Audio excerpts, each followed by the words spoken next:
Please help me welcome Dr. Massoud. Here it is. Thank you guys. Is it super loud? Everybody's okay? Okay. Well, I appreciate that welcome. I will tell you a little bit about what I do because it makes a little more sense when I say it, right? So I'm an educator for the hospital system. So mostly what I do is travel. I go to the different hospital campuses and work with our staff on how to manage symptoms that we see in our patients, right? So although all of our staff are trained and educated, sometimes they're a little out of practice with that, or they just need a specialist in that. So that's kind of where I go as a consult service in that way. So today, what I'm understanding is that we're going to talk about living with bipolar disorder. So everybody here is familiar to some degree, you've heard of it, it's not totally out of the blue, right? Okay, so tell me first, what comes to mind when you think of bipolar? And I'll talk to you if that's okay. But I won't make direct eye contact with you on purpose so that you don't feel pressured to answer. Anything that, I put a picture of a baby that's kind of crying there, right? That's usually what I hear when I ask this question, what comes to mind, and there's usually this idea of like laughing and crying. This really big shift in mood. Is that fair? I don't know what you hear. Any specific like keywords that stand out to you? Yeah. Struggle. Great one. Yeah, it is a struggle. Okay. Any other words that come to mind? Any other phrases or any other terms you've heard used for bipolar? Mood swings. Mood swings, right? Sometimes if people get that interchangeable, or we even hear it socially, like, oh, I'm so bipolar today, right? And those of us that are familiar, like, that's a really not awesome joke. Unmanageability. Okay, yeah. What about like manic depressive, mania, right? Major depressive episodes. Those are all terms that kind of fall in here. Understand all of them? Sometimes you hear like mania or hypomania, and most of us are like, I don't, right? That's a tough thing to decipher between. So I want to go through some of that with you guys, but I want to make sure before I start, if you have any specific questions or things that you were hoping I would talk about tonight, that you throw them at me right now. That way, I kind of tailor what I'm doing. Anything specific that you came in with that was just on your heart, on your mind, that you definitely wanted to make sure, I have to know what hypomania means. Nothing? Zero expectations? That's good for me. Medication. Oh. Yeah, that might be the one thing that's not quite in my presentation, but it is a very relevant piece of information. So I have a doctorate, but not a medical doctor, so that's tricky. I don't want to speak too much about medication treatment, and that it's outside of my scope. But if you had specific questions about maybe at what point somebody might begin a medication regimen, or like the compliance with that, that's certainly something we can discuss. Okay.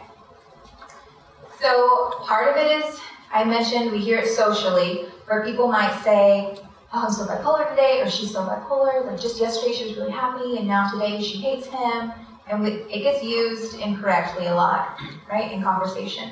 What about any of these people? You've heard about any of these celebrities who've come forward and said, they've been diagnosed with bipolar? We've got Mariah Carey, Frank Sinatra. Does anybody know? Let's see if I can use this guy. Recognize him by photo? I think I heard it. Oh, you're saying Kurt Cobain. Nirvana, yes. But down here, I think I heard it. It is Hemingway, yeah. So some things we don't know, but sometimes we have this picture of what we think somebody who struggles with bipolar would look like. Yeah. Was Sinatra actually diagnosed? From what I've read on the internet, so it has to be true. You know what? I don't know personally. I looked up celebrities that were diagnosed, and he was included in that. So it could be misinformation. But what was discussed with some of his behaviors is patterns that were noticed. So it could be that it was an assumption versus a true diagnosis. Sure. He said that in an interview, but I thought he was just Oh, maybe so. Maybe it was one of those incorrect social ones. I'll do more digging and take him off of there. No problem. Mel Gibson, Demi Lovato is probably one that's in the news right now, right? She had a recent overdose. That's something that will get tied into at times, right? Is a lot of like substance use and sometimes overdose. Some of these individuals, specifically Ernest Hemingway and Kurt Cobain, had committed suicide. And so those two come to mind too, whereas is that connected to their diagnosis? Is that connected to a symptom of the disorder? Or was that something separate? Any thoughts there? We think that somebody who has bipolar might be at a higher risk. You see nodding. Right. We'll talk about that a little bit with you too. Outside of suicidality and the substance use behavior, anything that symptom-wise that stands out to you about like these theme of people? Very creative. Creative. Yeah. Kanye West is someone I did put on here that I probably should have, right? He recently talked about that. Hugely talented, really successful, very creative, and not in a box, right? They were very much people, and Russell Brand, right? He speaks very openly about his addiction as well as his disorder. But what we're seeing is that these people, very successful. That's what I really want to drive home. Is that I think sometimes when you yourself or a loved one gets a diagnosis of any kind, specifically of one that we call a mood disorder, it feels like, oh, well, something about me is wrong, and I won't be able to struggle. It's something that will be a challenge forever, and I probably won't ever get past this. This is as good as it gets for me. Okay, so I want to start there. In that same vein, I want to make sure that everybody knows that if you are given a diagnosis or someone you love is given a diagnosis, it is just that. It is just a condition, just like anything else, and it is not who they are. Okay, so you will hear that kind of around, where you hear, I'm bipolar, she's bipolar, he's bipolar. Somebody isn't cancer, right? You would say, I am cancer. You would say, I have cancer. That shift in language is really huge and important in mental health. It's a big part of why people struggle to get resources, why they don't go and get the treatment that they might need, because then I'm accepting that I am this. So if we can step away from that, and it feels really small, but not to somebody who's struggling with it and hearing that all day long. Because what's attached to it is, you are bipolar, you are crazy, you are out of control, you are too much trouble, you are all of these things. But if we say you have this, that's something way different. That's something outside of me that's acting on me that maybe you and I can work on together. Okay, so we'll talk a little bit about that concept too. But as I'm speaking about, anybody have any, I'll tell you my dirty secret before I ask you this question. I may be a therapist. Okay. So that LMFT after my name is Licensed Marriage and Family Therapist. Anybody familiar with that? Licensure? Yeah, good. So I usually don't, right, like I tell people it's my dirty secret in these kinds of talks, because I ask you questions about how you're feeling, and I don't want it to feel like a therapist is asking you a question about how you're feeling. I just want to know, conversation-wise and in terms of material, does that cause a reaction to anybody? Where I'm saying this language shift makes a big difference, and hearing this directed at you or about your son or your daughter or your spouse, that's different. Okay, so as we're talking about it, I just want you to pay attention to it. You don't have to tell me about it, but just notice, oh yeah, that really made a lot of sense. It made my heart feel a little warmer, my stomach felt kind of tight, that bothered me. Just think about that as we're talking, because I want to know it, if not right now, like your little evaluation so that I know. That might be something that upsets somebody, right? Or they don't really care for that. Okay, so I'm going to pop quiz you really quick. Let's see, you get it off. Okay, so bipolar is what we're talking about. Do you know within bipolar different labels, different diagnoses? Or is it just across the board bipolar is? Different. What do you know? Okay. One or two, right? We've got these different, kind of like diabetes, right? There's type 1 and type 2. Unspecified. Yeah, there are these qualifiers that you might hear. Those are more specific types of like diagnostic criteria. When we think, I'm going to take it to diabetes, because sometimes the world will separate physical health from mental health. It's a mistake, And I can tell you from working in the hospital, they are not separate things, right? One absolutely influences the other, and they don't operate in isolation at all, right? So, talking about physical health then, these two things overlap very much. The difference between type 1 and type 2. What do we know? The difference in type 1 diabetes and type 2?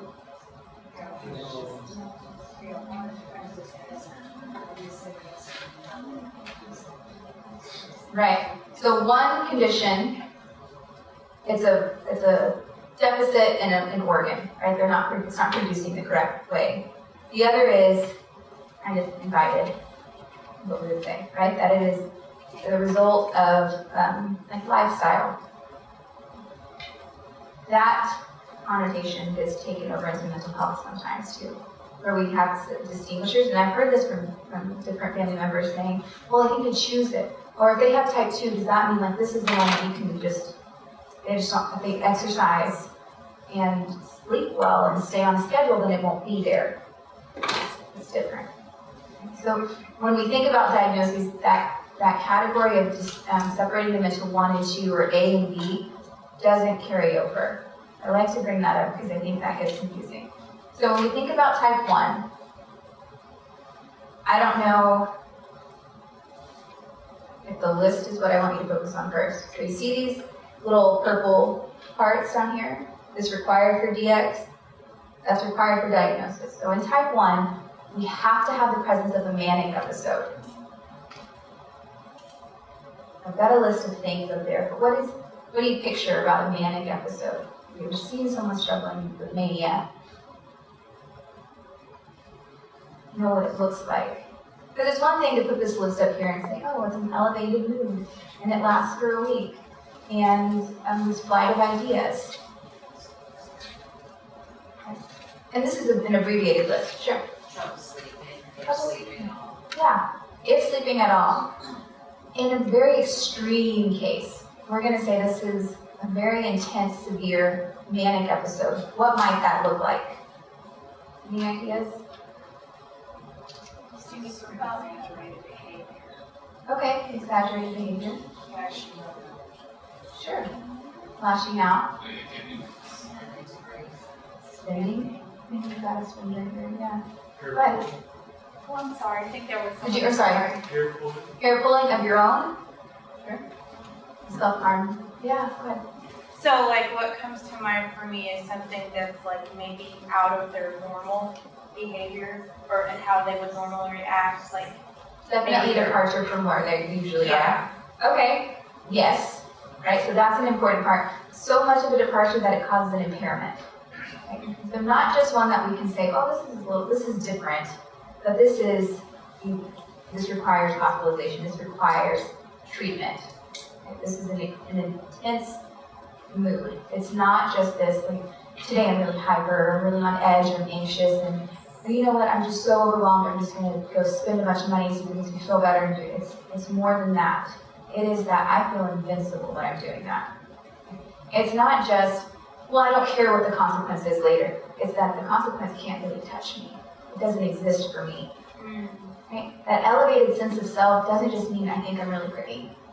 It means I think nothing can destruct me.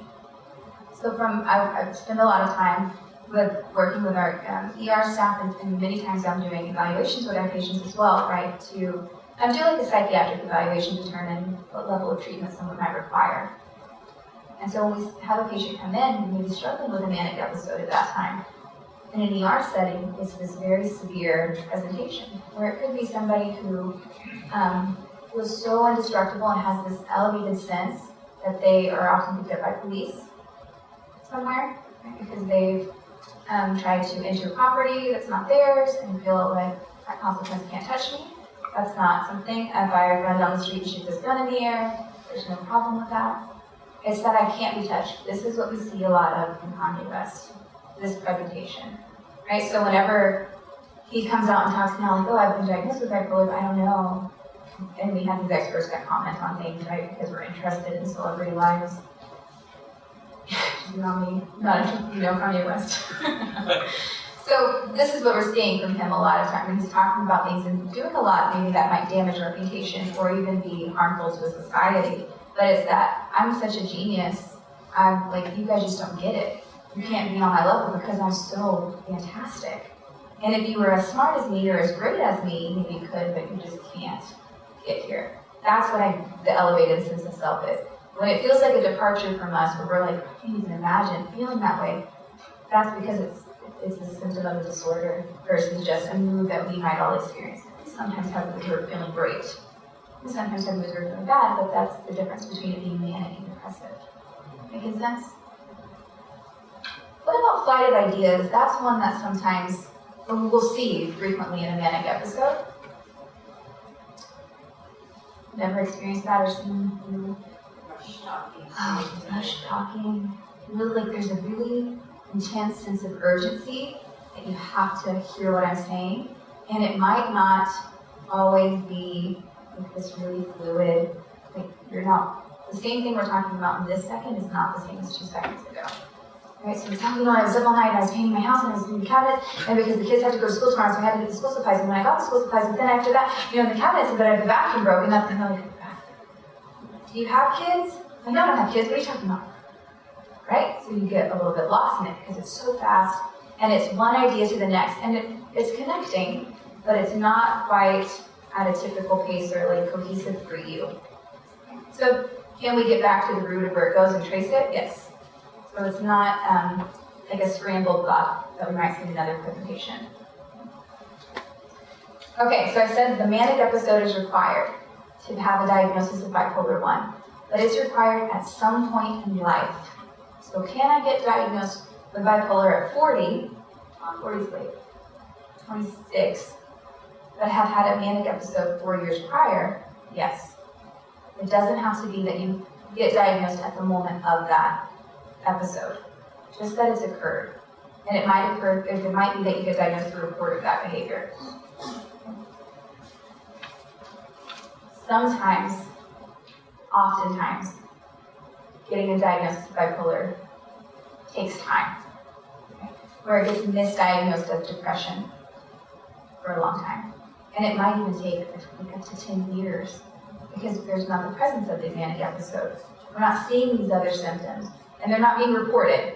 Because nobody really loves to go in and tell a stranger the depths of their struggles. It doesn't feel good. Right? If I asked each of you to tell me, I don't know, my biggest guilt that I just came from saying, what did you have for lunch? Because I had the cookie and the chips, right? So, and think about, if I had to go tell strangers, which to a group I did, right? But it's not like your proudest moment. So if you had to go to somebody and say, this one time, I didn't sleep for 3 days, and I did that, and maybe somebody got hurt in doing that. I don't really want to talk about it. And it was years ago, and it just happened that one time, so I don't ever go to it. It delays this. Now, if somebody presents with a manic episode, it's much easier to diagnose at that time. So that's where it gets misdiagnosed at times. And it takes years, and sometimes maybe it gets missed in that way. So the number one thing that you have to get a bipolar 1 disorder diagnosis is that manic episode at some point in their life. A major depressive episode often occurs, but it's not required. If you've had a manic episode, but you've never ever had a depressive episode, you will still be diagnosed with bipolar 1. So when people get this idea of, it's this switch of moods and it's laughing to crying, not always the case. In bipolar 1, it can happen. Somebody has this episode and then shifts to another episode at some point, but that it's not this necessarily the quick process, and that maybe it never has happened.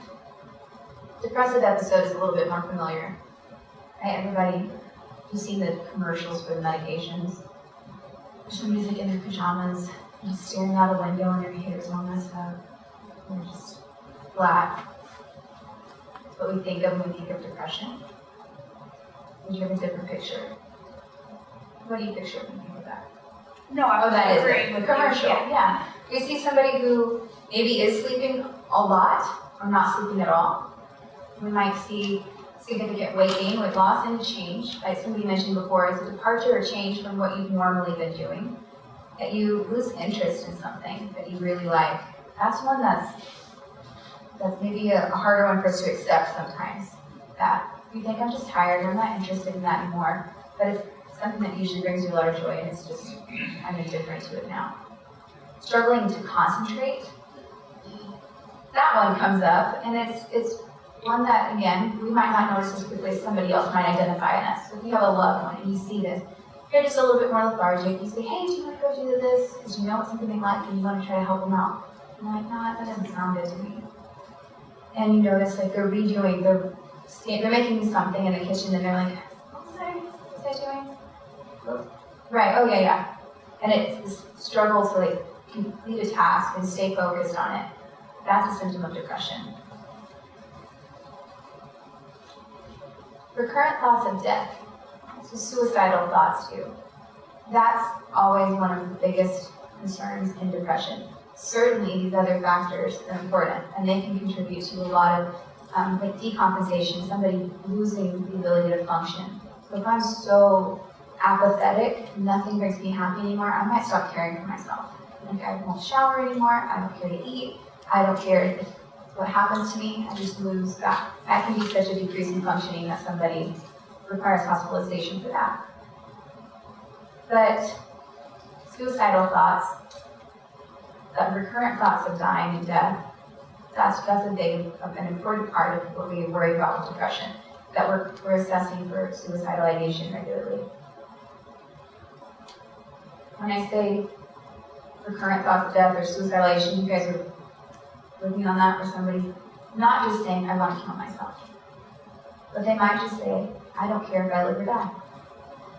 I don't care if I wake up tomorrow or not. That's not important to me. Sometimes I hope I go to sleep and then I don't wake up. So it's not this act of like, this is what I'm going to do. It might not begin there.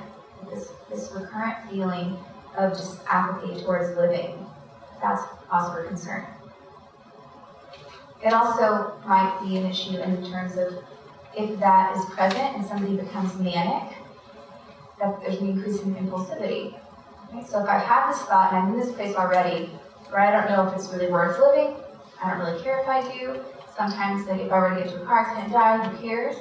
And then I'm manic and I think I can drive 160 miles an hour and whatever, nothing's going to happen to me. That's a really dangerous place to be. Okay? Risk is increased. Okay, everybody feel like you know the things. Bipolar 1. So bipolar 1, do you have to have a manic episode? Yes. Do you have to have a depressive episode? Really? Okay. So in 2, they both have to be there.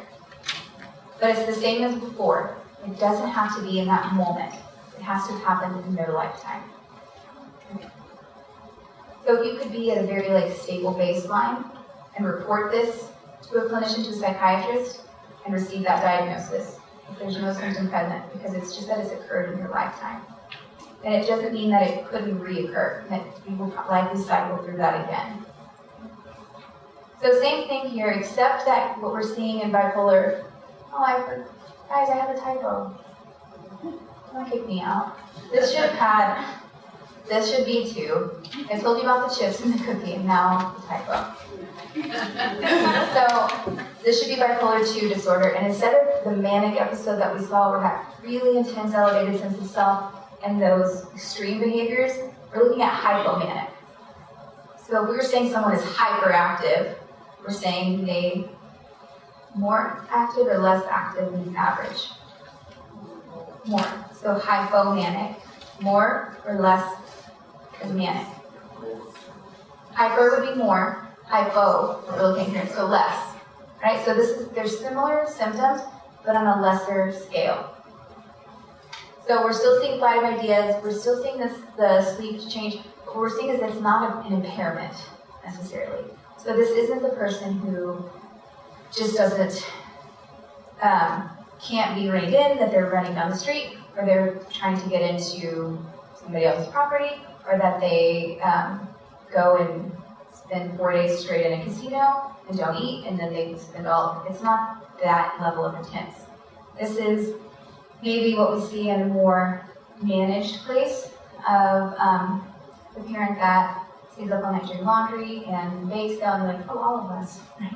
But doing all of those things to an extent that it's maybe it's like a struggle for them, but not an impairment. So other people around you will notice, but not require hospitalization. Sorry, go ahead. I'm gonna kind of take issue with that. Okay. I think that there is an impairment Okay. at that level. I think that At which level, sorry? at the bipolar 2 level, Okay. that I think it does get the right job. You may not be working as a student naked, Sure. but you are depressed. And I think there is a Depressed enough or manic enough? um, So depression could cause impairment, right. but we're saying that hypomanic is the difference between the two. So a hypomanic, so if it is causing impairment, then that would be a manic episode. Because it's impairment in your Relationships. relationships, for sure. Okay. So causing dysfunction in a relationship, certainly. Impairment would mean the inability to function with it. So if it's getting in the way, like, well, I can't go to work because I'm so fixated and so unable to be reined into a schedule, then we're looking at a manic episode and it's no longer hypomanic.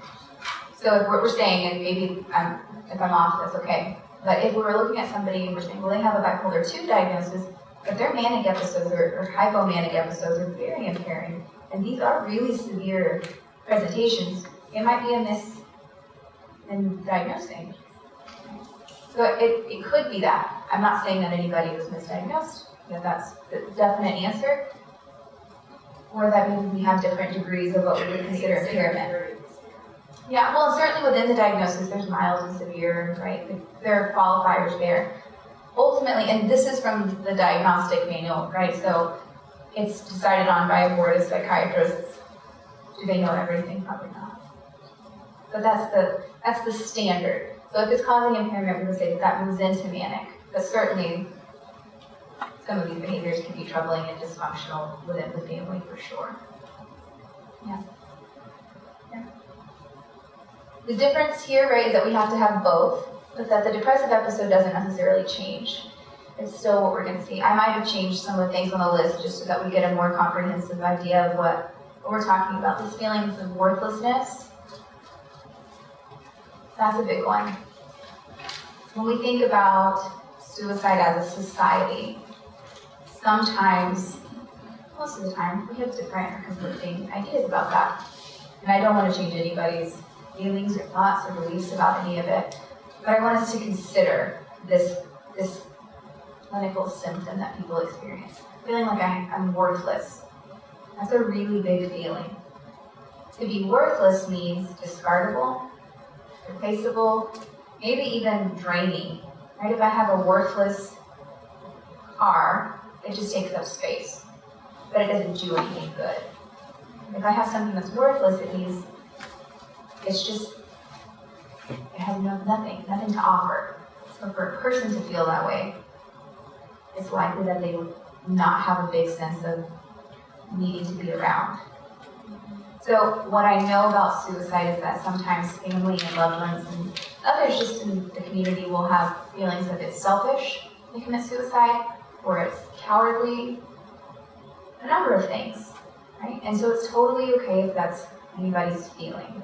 But what I want us to get to is to just understanding what happens inside that person. How we perceive it and feel about it is our own. But for the patient, the person who's struggling with that, feeling that I have nothing to offer, and more than that, maybe I'm taking from some, and I don't have anything to give, that's a really hard place to be. So I just want us to kind of get in that place a little to understand, because it's not uncommon in our well, let's see if I can get here. In our data, that what we see of individuals who do have bipolar, we do see an increased risk of suicide, of those both completing suicide and attempting. So it's a real issue. What I want, right again, I'm going to go back to that impulsivity that we see. That could be a big part of it. Other things that increase impulsivity that are connected here are substance use. So if we have somebody who is struggling with bipolar and they're starting to, or continuing some intense substance use, those combined are really decreasing their ability to like discern maybe good and bad behaviors, thoughts, and the filter that says this is forever, this is permanent. Yeah. So things that are ranged from 6 to 20%, is that Yes. year differences in 25 to 56? Is that different years have that much of a spread on the statistics? I do. I have the full literature for you that I'm happy to give you. What I'm understanding from it is that it's aggregate data across a period of time, right? So it's across, I think, like 8 to 10 years. And so they're saying Some years it's 6 and some years it's 12. it spans, right? And the other part about, Some years it's 25 and some years it's 10. I think that what we're saying too here is that in some situations, it can't be ruled a definite suicide. So we're saying if we were to include these as suicide, so sometimes overdose, can we say that it's an intentional overdose or not? Or if it's like a vehicle, if there's an accident. Do we know if it was intentional every time? No. So, and what I understood from the data is that it was including both the option that yes, it certainly was, and no, it wasn't. But it was a result of impulsive behavior. Does that make sense? Still no? Yeah. I do have it for you here if you're interested. Yep. And the number of total suicides Uh-huh. it's seen would be in the United States. Yes. United States. Anybody really good at that game when you were young? Of like looking at a jar of jelly beans and knowing how many were in it? No. Anybody? You were good at it? I said I would make eye contact, but I accidentally did. Okay. I won't do it to anybody else. No? Okay, I wasn't either. So when I see a number like that, I see that it's big. I know that it's a lot, but I don't really have like a visual for it. It's more than the number of people that died in car accidents. It is. In the list of the top leading causes of death in the United States, number 1 is cardiovascular diseases. Number 10 on that list, above cancers, most is suicide. So we're seeing a tremendous amount each year, and this number's increased. Since 2008, I think it's gone up by like 20, maybe not 20. I think it's close to 20%. It's increased over the past decade, quite a bit. A lot of reasons, right? Usually when we discuss this, people say, oh, social media. Probably. Data or research would suggest that a large portion is the political climate, and that there was a lot of warfare, and we had a lot of the big deployment of of military servicemen and women, and when they came back, that they weren't accessing resources appropriately, and they were struggling with PTSD.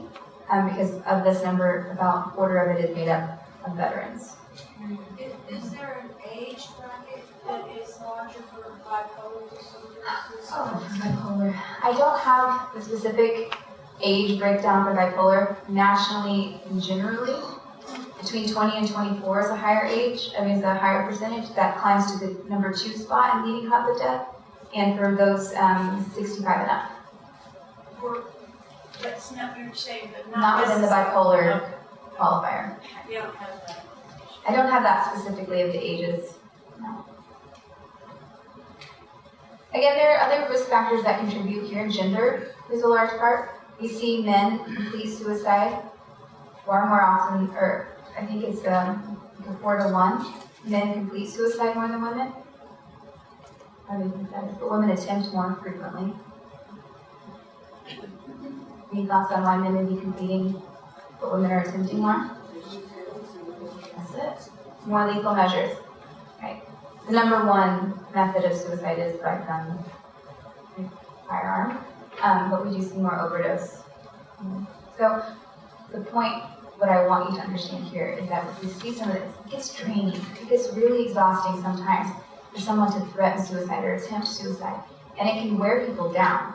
And what I'll hear from families sometimes is, they do this every 3 months. They're always doing this. This is how it is. They've been this way forever. Or my mom has done this every 4 years since I was 15 years old. I'm so sick of it. And family becomes kind of jaded. And the number 1 predictor of somebody completing suicide is the past attempt. So I don't want you to make the same mistake that so many people have made and say, oh, this is just a pattern. This is superficial. Because even if it is, even if somebody were doing it to get attention, if I'm desperate enough for attention that I'm willing to risk my life, it's a significant issue.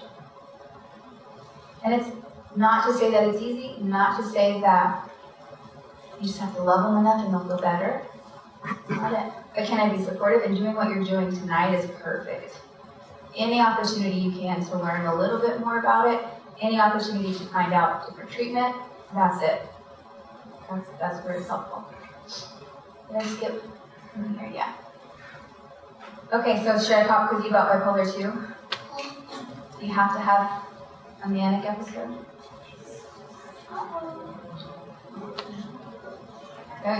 I tricked you. It was like a Simon Says thing, right? I did say Simon. I did say manic. Hypomanic is the key there. You do have to have the hypomanic episode present. What about a depressive episode? Yes. You see, if I didn't trick you, you would have done it. Okay. So, where does it come from? How does someone develop bipolar? Is it something that they choose? Or they're just really, really moody? Have you heard anything about that?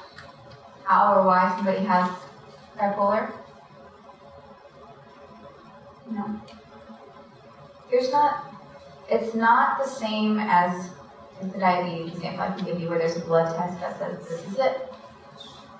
It's through observation, it's through interview, right? It's a subjective process for that diagnosis. So there's not a definite root cause.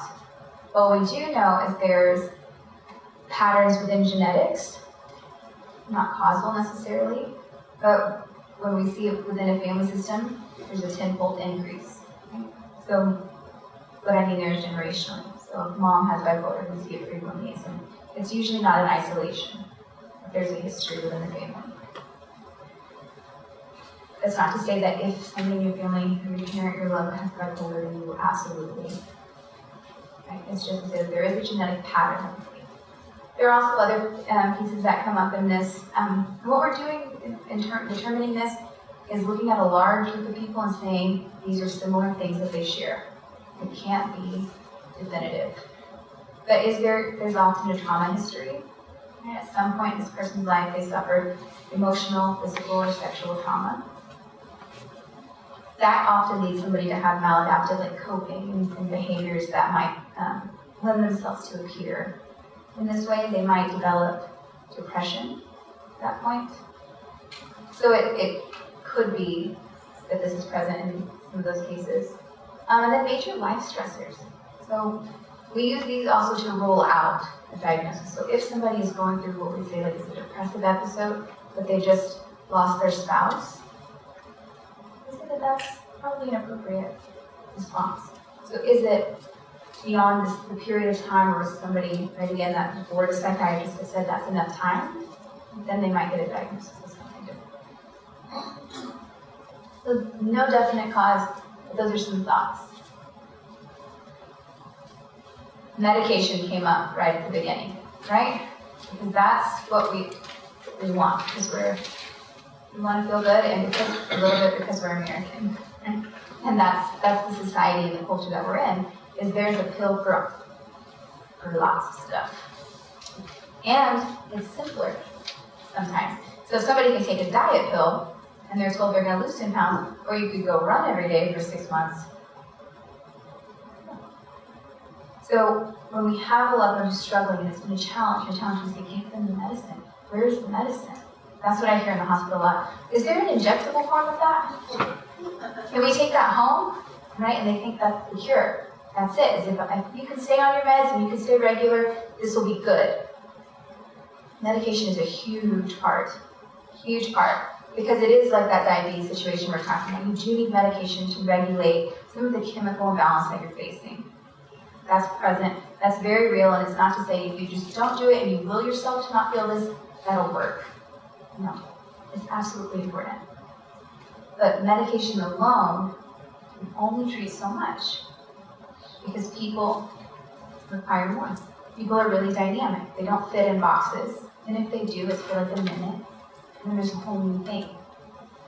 So medication in conjunction with a talk therapy, with a regular team, be it a psychiatrist and a therapist, that's usually what we see. If it's just I see my psychiatrist once a month, and I'm there for maybe 15 minutes, I don't know if you guys have a gauge that's different. Sometimes I hear people say, I spend an hour with my psychiatrist. That's great. That's really good. Sometimes it's just a check-in of how are you sleeping? How's your appetite? How's your mood been? And it's more of a monitoring of the medication versus the talk therapy. Sometimes you might get both, but I would ask them, are we going to also do talk therapy? Should I also be seeing a therapist? Because probably yes. There probably should be some more regimented processing and working through some of what causes this, right? Or when I say causes this, I mean might contribute to some of the presentation. So if somebody's becoming really triggered, oh man, I wish I could remember what somebody said at the beginning. Someone's becoming really triggered by a family relationship, and that usually causes them to just go into a rage. You gotta work on that, right? This family piece. My reaction to people. So if it's not that I can go with my family to therapy, or my partner, whoever, can I go by myself and kind of work on regulating my emotions? That's going to be huge. I've got a couple of hoping things I want to talk to you guys about today so that you yourselves can use them and you can share them to anybody you want. Family therapy. I told you my secret was that I was a therapist, and I'm also a family therapist. So it's something I think is huge. I think if one person can do something really well, why couldn't two people do it better? So if this one person does it really well, will they do it really well all the time? Not all the time. But if I have somebody else who can do it really well, but not all the time, maybe I'll do it well when you're not doing it well. And I can help to not make this get worse. So when this person starts raging, I know how to de-escalate that. The other thing that's really hard is if I go to therapy and I'm learning all this stuff, and I'm working on it, and I'm working on being effective in my communication, and then I go home and I talk to somebody who's not, that's hard. And it's discouraging. Okay? So if your loved one or whoever it is, or yourself, you go to therapy and you're getting all this, and then you go home and it's just like, well, then I don't want to go to therapy anymore because why am I working on this and nobody else is helping me? Putting that in with your person, with your whoever. Asking somebody to come with you to therapy. That's helpful. You see CBT up here, this cognitive behavioral therapy. I mentioned the feelings of worthlessness. CBT and other thoughts people struggle with from a history of trauma and other things. CBT is going to work on working specifically on those negative thoughts. Right? Well, I might also hear DBT. You know the DBT. Yeah. DBT is a little bit more popular in terms, well, CBT is like the original idea, and DBT is a newer way that adds some different pieces.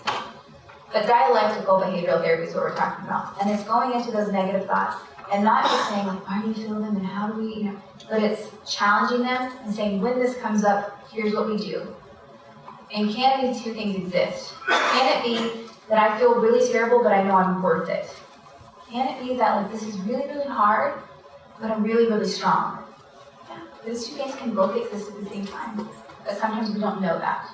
And it works on addressing two conflicting things that can be together. I can really mess up and make people upset, and I still deserve love. And it's targeting those specific struggles and then saying, when this comes up for me, here's how I address it specifically. Here's how I manage it by myself, with myself. This is just a resource I wanted to share with all of you.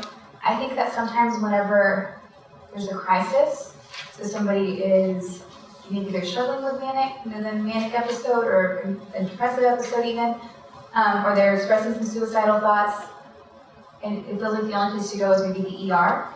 If you have a psychiatrist, you can always contact them. If you don't have one right away, it can take up to 3 months sometimes to get connected with a psychiatrist. Nationally, we're short with psychiatrists. In Texas, it gets worse.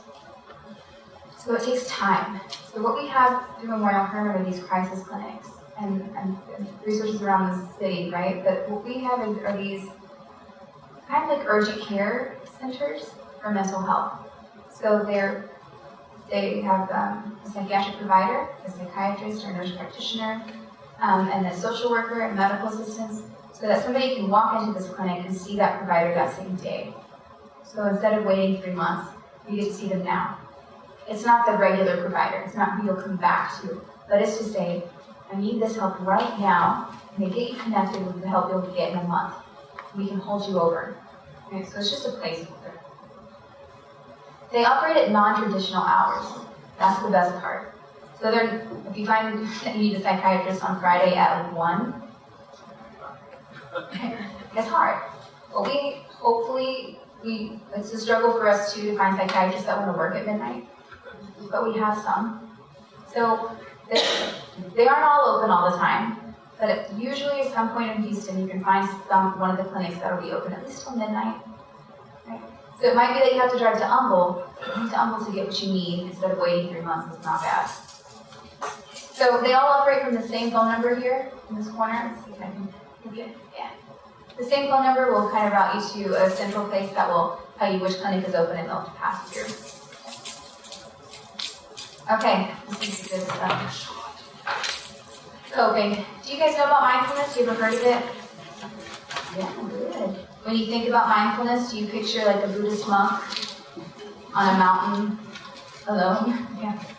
So it feels like something that's really far from us, but what it really is something we can do all the time, anytime, and it's just being intentional, thinking about something on purpose.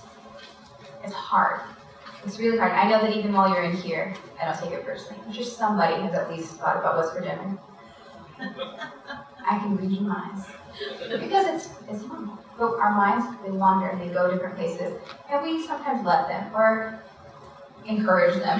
Right? Like, what else can I be doing right now while I'm here? Let me make my grocery list while I'm listening to this talk. And do it. But it's the mindful part of that is taking it back and saying, I'm going to intentionally focus on this, what I'm doing right now. I'm going to be purposefully telling my mind what I'm going to think about. And if it goes away, I'm not awful and terrible. I'm going to say, oh, it happened again. I'm going to think about this now. So it's directing your mind. This comes in to be hugely helpful when somebody is feeling really anxious or really depressed. Be able to control my mind and bring it back to something. I can ground myself and center myself. That's a tremendous help. So why we try it is it's going to help with stress and all these other good things. Right? So somebody who's going through this recovery part is recovery from addiction. So somebody who's working on their sobriety, mindfulness practice comes into play. We see it in yoga. I work at my office with Mariam Hermann at the Prevention and Recovery Center. So that's a chemical dependency treatment center. They have yoga and acupuncture, different types of mindfulness. I guess acupuncture is not quite mindfulness.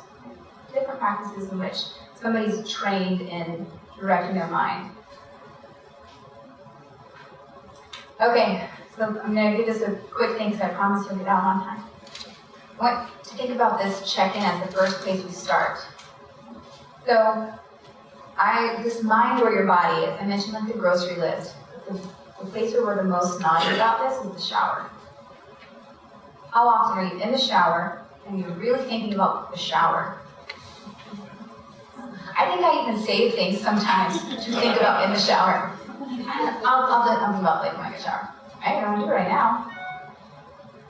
Is my mind where my body is? Am I thinking about where I'm at right now and what I'm doing right now? That's a good way to know if I'm being mindful.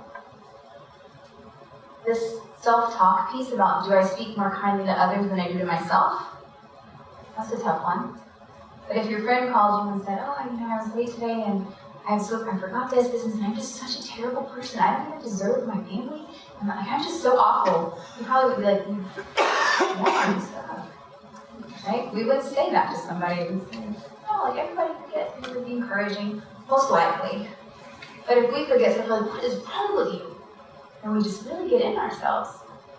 So checking in there. Am I more compassionate and kind to someone else than I would be to myself? And why don't I deserve the same kindness I would show to somebody else? I'm going to take us through this. If you're willing and able and interested, let's try this. So this 4-7-8 breathing is just deep breathing. That's the first step. Before we start, if you're okay with it, put your hand on your belly, and I want you to take a deep breath in through your nose and blow it out through your mouth. But keep your hand on your stomach. Okay, so ready to take it all the way in. Don't worry about the counting. And blow it all the way out. Do it one more time. Pay attention to your hand all the way in, all the way out. How many of you, when you took your deep breath in, your hand went in toward your spine? Some hands, yes. Couple people took a deep breath in, your hand went in. Then the rest of you, when you took a deep breath in, your stomach went out. Yeah. Anybody, their stomach just stays still? No. For sure. Okay. So what should happen is that when you take air in, your body expands. Okay? So put your hand there, take your deep breath in and make sure your stomach expands. Breathe all the way in. You let it go out. Blow it out until your stomach falls. Anybody who's ever done yoga here says, right? Inhale, breathe. It's so much nicer because they don't have to rub always that. Okay, so we're good with which direction. I'm going to add the counting. Somebody before has asked me, how come 4, 7, and 8? Why are those numbers? Because I get asked questions and I promise I find answers. So now I have an answer. It is the amount of time it takes for the oxygen to circulate in your blood, so that we're passing oxygenated blood, opening capillaries, so that you're getting the maximum benefit from your breath, and it is in fact causing relaxation versus just keeping things going, right? So, if you can, don't make yourself lightheaded. It can be a lot, right? It doesn't feel like a lot, but it is. I'm going to count for you like this. So, you don't have to keep your hand there unless you just want to. Then I want you to inhale for 4 seconds through your nose. This is the tougher part. Hang on to it for 7 whole seconds, and then blow it out for a full 8. Again, don't make yourself lightheaded. Okay? Ready? So, ready? Inhale. Hold it. Blow it out for 8. 2. Good. Let me do one more. Breathe all the way in. Hold on to it. Okay, blow it out for 8. 2 more. Good. I did fast seconds. It was hard. How many of you, while you were taking those breaths, were thinking about your breath? Yeah. You can't really take a breath in for 4 seconds and think about something else. That's hard. So that's a part of this too. Because if I'm focusing on my breath, I directed my mind. You commanded your mind's attention just then. And your mind and your body were connected. So when people say, find that mind-body connection, that's it. The baby version. This is a good spot to be. Okay. If we're all good there, I'm just going to walk you through some of these. And they're all things you can find on YouTube. We all know about the YouTube? Okay. A body scan is kind of like what we talked about with the checking in, but it's going to be a physical check-in. So on YouTube, it's going to just have somebody's voice telling you, like, lay flat on the bed, lay flat on the ground. Start thinking about where your toes are. Feel your toes. And then work your way up to your ankles. Feel your ankles. Work your way up to your knees. Can you feel your knees? And as I'm saying this, right, you weren't aware of your knees before, but suddenly you have them. And you feel them. There? Did you become aware of your toes and ankles and knees? And usually you just keep them all day long and don't think about them. This body scan, you're going to go through it. And at the end of it, you might notice, I didn't realize I had a big pain in my shoulder. That's just been there all day long. When we go through that and we take an inventory of it and become more aware, that's the mind-body connection again. What we also find is just like we carry our physical pain, we might say, oh, my shoulder just always hurts. My knee just pops like that when I walk. We just accept it. Same thing we do with our mental scars and our mental traumas. We just accept it. Oh, I'm just scared. I just don't love people. I just don't trust people. It's just who I am. I don't warm up to people that way. We just accept that to be part of us, and that's okay. That's normal. But it's really limiting. It's limiting if I don't ever trust people. It keeps me isolated if I'm unwilling to love. But we just accept that that's who we are. So we just carry it. So body scan is a good way to kind of check in that way, and then maybe on accident you do a little bit of the mental inventory too. Okay. Guided imagery is my favorite, and if we weren't right at 7:30, I'd do it for you. But it's one that I would really push you, encourage you to do. Find on Google, YouTube, some kind of internet something. And it's going to be one that I think is the easiest to get into, because somebody's going to tell you about like really nice things. Okay, so it's close your eyes, and you're standing in a forest, and picture the ground, picture the weather. And even as I'm describing this to you, your mind probably saw it. So it's not a hard thing to do. It's not hard to picture what somebody prompts you to do. So again, though, it tells your mind, I'm going to think about this. And if your mind goes back to, oh yeah, my shoulder's hurting, you say, oh yeah, it is. What color were the leaves? Right? And you just redirect it and bring it right back. So that in those moments where I'm feeling really worthless, where I'm feeling like everybody hates me, where I feel like I don't deserve things, I can say, okay, what do I do well? Why do I deserve this? Just because I am.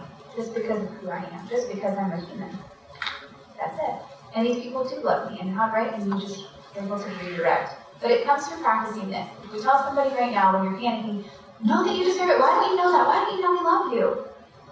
Because you're yelling at me. Right? That's not going to get it done. We have to practice in ways that aren't threatening. So thinking about a forest is a really good way to get your brain on board for that. And then later on we can say, okay, brain, you can do it. Now we're going to step it up. Right? I told you the deep breathing is that baby phase. And this might be like adolescence. We're going to keep going. Do you guys have any specific, these are some other references if anyone is interested. Any specific questions or thoughts for me, things that I didn't talk about that you hoped I did? Anything I talked about that I didn't explain well enough? This is perfect. Okay. Well, I appreciate you guys very much, and I'll stick around for a bit if there is something you wanted to ask or talk about.